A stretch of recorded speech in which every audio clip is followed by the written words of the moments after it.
ভাতের সাথে ডাল দিয়ে খাওয়ার সময় কিছু না কিছু একটা ভাজা পোড়া তো আমাদের সবারই লাগে। তো সবসময় আলু ভাজা বা অন্য কিছু ভাজা খেতে ভাল লাগে না। তো আজকের রেসিপিটা তোমাদের জন্য। সেদিনকে মা এই রেসিপিটা বানিয়েছিল, তো আমি ভাবলাম তোমাদের সাথে শেয়ার করি। তো এখানে পরিমাণ মতো পোস্ত নিয়ে নেওয়া হয়েছিল, তার সাথে নেওয়া হয়েছিল বেসন পরিমাণ মতো, তার সাথে নেওয়া হয়েছিল অল্প লঙ্কার গুঁড়ো, হলুদ গুঁড়ো এবং পরিমাণ মতো নুন, কালো জিরে এবং মিষ্টি।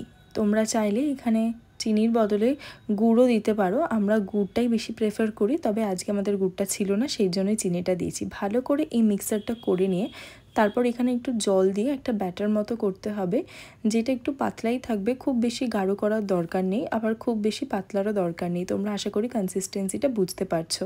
এরপর কড়াইতে তেল গরম করে এরকম একটা ডাবু হাতার সাহায্যে একটা একটা করে এইভাবে তোমরা শেপ দিয়ে ভেজে নিতে পারো উল্টে পাল্টে। আর যখন ভাজবে তখন গ্যাসের ফ্লেম থাকবে একেবারেই লো।